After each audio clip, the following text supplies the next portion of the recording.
नमस्कार दोस्तों आज हम एक टॉपिक लेकर आए हैं शयन कक्ष। आपने बहुत कुछ सुना होगा शयन कक्ष के बारे में, ऐसे होना चाहिए, वैसे होना चाहिए, यहाँ होना चाहिए, वहाँ होना चाहिए। तो दोस्तों आज हम बात करते हैं शयन कक्ष की।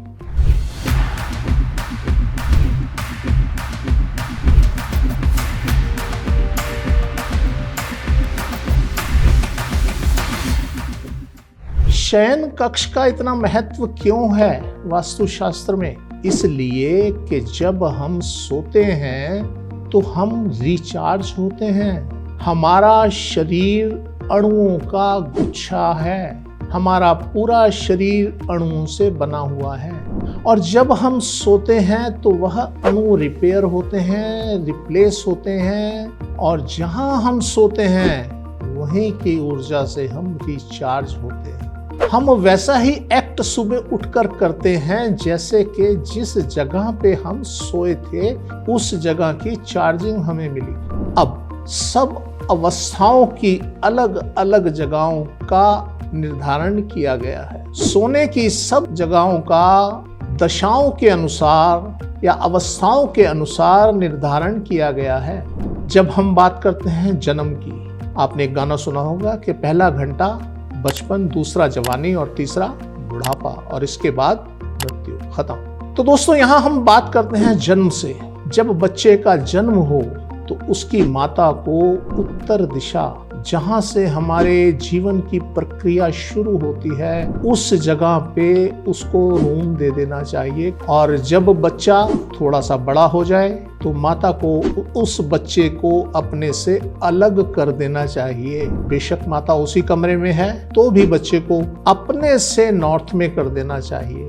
आप नोटिस करेंगे कि कुछ बच्चे रोते रहते हैं, चिढ़ते रहते हैं, चिढ़ाते रहते हैं, चिल्लाते रहते हैं, माँ के पीछे पीछे घूमते रहते हैं। इसका सिर्फ और सिर्फ एक ही कारण होता है कि वह बच्चे जो 1 साल या 1.5 साल से ऊपर के हो चुके हैं और वह माँ के साथ सो रहे हैं, बगल में सो रहे हैं, तो निश्चित रूप से जो मैं बात बोल रहा हूँ वह आपको देखने को मिलेगी। अब जैसे ही अवस्था बच्चे की 6 साल के बाद शुरू होती है, तो देखिए यहाँ पे एक चीज हो सकता है आप लोगों को ये अजीब लगे कि यार हम सारी जिंदगी क्या अलग अलग अवस्थाओं में अलग अलग स्थान पे भटकते रहेंगे? क्या बेडरूम में एक नहीं हो सकता? नहीं दोस्तों, अगर हमें ग्रोथ चाहिए प्रकृति के साथ तो चलना ही पड़ेगा।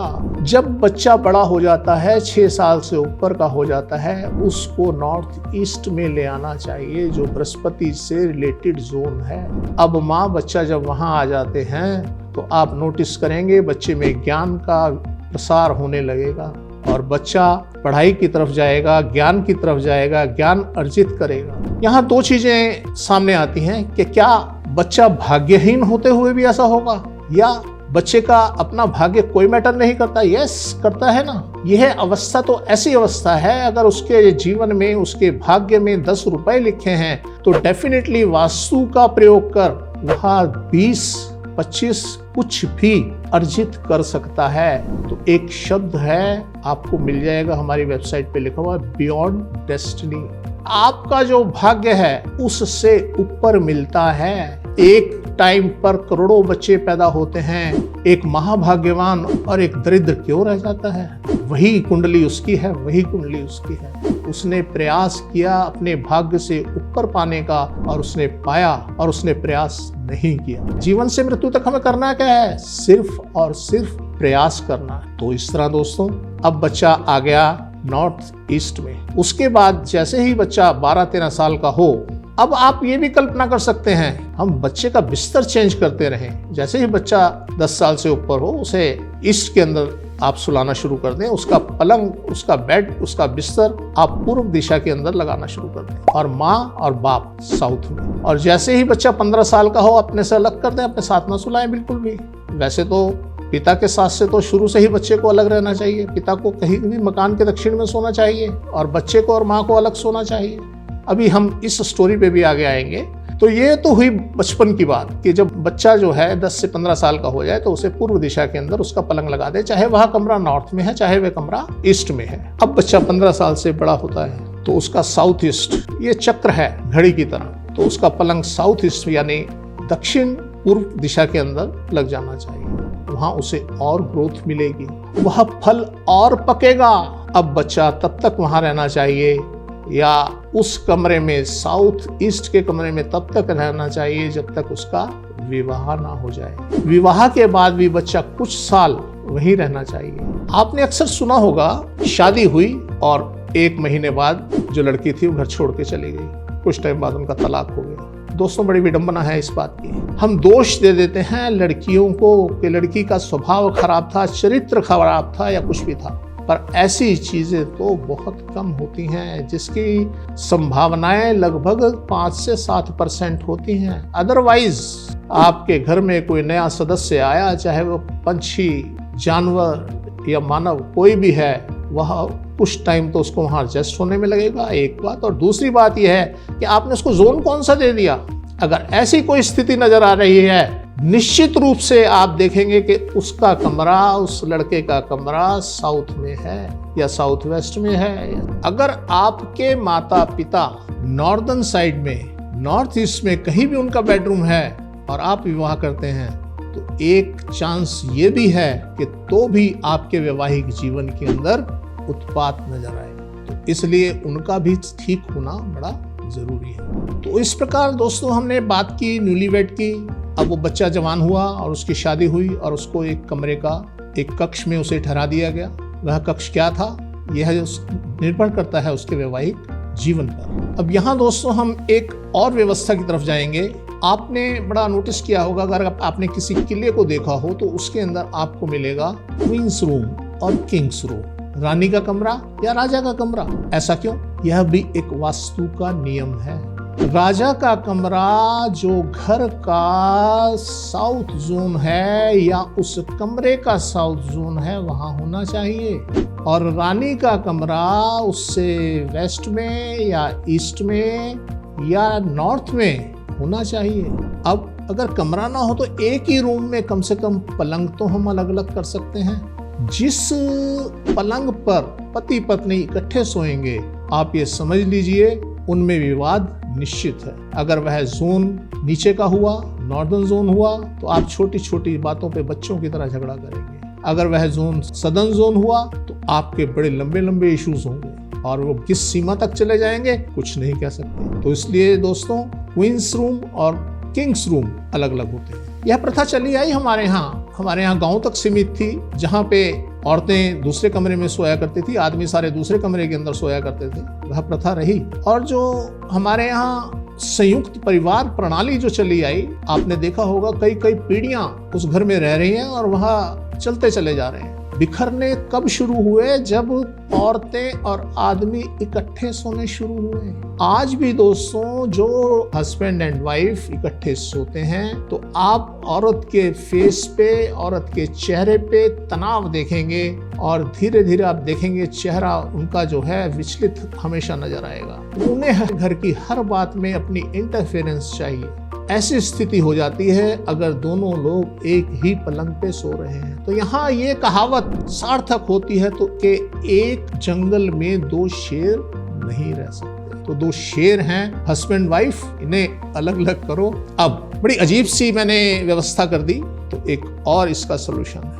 आप अपने हस्बैंड के साथ हफ्ते में 3 दिन उस बेड पे सोएं जिस बेड पे आपका हस्बैंड सोता है, और 3 दिन आप वहां सोएं जहां बच्चों का कमरा बताया गया है, या अलग से अपना एक बेड लगा लें नॉर्थ में, वहां सोएं। और दिन में आपको उस बेड पर नहीं सोना जिस बेड पे आपका हस्बैंड सोता है। दोस्तों इसके पीछे थ्योरी है एनर्जी की। हस्बैंड, मेल, मास्टर, उसको एनर्जी चाहिए 100%। अगर उसके पास 100% एनर्जी होगी तो उसके बच्चे, उसकी वाइफ, उसका परिवार, उसका सिस्टम सब सुखी रहेंगे, सब सक्सेसफुल रहेंगे, उसका अपना जीवन भी और औरों का जीवन। और एक चीज बताऊं आपको कि अगर दक्षिण में आप सोते हैं तो आप जिम्मेवारियों को अपने ऊपर अपने आप ले लेते हैं। आपका जिम्मेवार होना तो निश्चित हो गया। जो आदमी दक्षिण में नहीं है और दूसरी दिशाओं में सो रहा है, आप नोटिस करेंगे वह जिम्मेदारियों से भागेगा।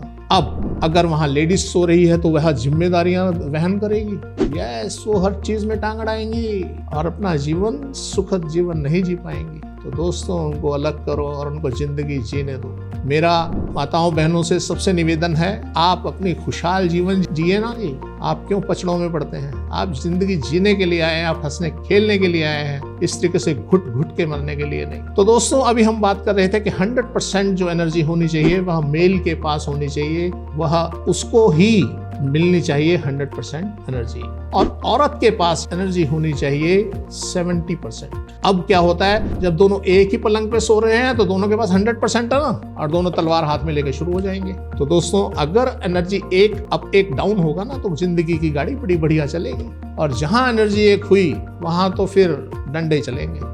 तो दोस्तों इस तरीके से अब हम आ गए साउथ में, और हमारी उम्र हो गई 40+। 40+ होने के बाद आपका शयन कक्ष जो है वो साउथ में आ जाना चाहिए, क्योंकि आपके तब तक बच्चे भी हो चुके होंगे और परिवार बन गया होगा। अब आपके माता पिता भी होंगे। आप अगर साउथ में आते हैं तो आपके माता पिता अगर 70 से नीचे हैं तो साउथ वेस्ट में उनको होना चाहिए, और जब आप 70 में पहुंचे तो साउथ वेस्ट में आपको होना चाहिए। तो इस तरीके से यह जीवन है जो मैंने आपको बताया था कि पहला घंटा बचपन, दूसरा जवानी और तीसरा बुढ़ापा। जब आप बुढ़ापे की अवस्था में आ जाते हैं तो आप साउथ वेस्ट से वेस्ट की तरफ मूव करना शुरू कर दें। जब आप वेस्ट की तरफ मूव करना शुरू करेंगे तो आप नोटिस करेंगे कि धीरे धीरे धीरे धीरे जिम्मेदारियों से आप निवृत्त होते चले जा रहे हैं, और आप अपना बुढ़ापा अपने सुकून से काटना शुरू कर देंगे। और इसके बाद तो दोस्तों आखिरी जो दिशा बचती है वह नॉर्थ वेस्ट बचती है, और वह है मृत्यु क्षेत्र। वहां तो मोक्ष की दिशा है वह, और अब आपका समय आ जाता है मोक्ष। कुछ अवस्थाएं ऐसी देखी हमने कि लोगों की मृत्यु नहीं होती, वह बेड पे सालों से तड़प रहे हैं, शरीर खत्म हो चुका है, हड्डियां बन चुकी हैं और मृत्यु नहीं हो रही। दोस्तों ऐसे लोगों को नॉर्थ वेस्ट में सुलाया गया, और जो परिणाम सामने बड़े आश्चर्यजनक थे कि 2-4 दिन में ही उनकी मृत्यु हो गई। फिर वही एक जुमला दोहराना पड़ रहा है कि खुद ही को कर बुलंद इतना कि हर तकदीर से पहले खुदा बंदे से खुद पूछे बता तेरी रजा क्या है। सारा सिस्टम आपके सामने है, आप इसे समझें या ना समझें, इस पे काम करें या ना करें। आज यहीं विराम लेते हैं, अगली वीडियो में फिर मिलते हैं किसी नए सब्जेक्ट के साथ। आप किसी विषय में अगर इच्छुक हो जानने के तो हमारे कमेंट बॉक्स में कमेंट कर सकते हैं, हम जरूर उस पर ध्यान देंगे और आपको उसके बारे में जरूर बताएंगे। धन्यवाद।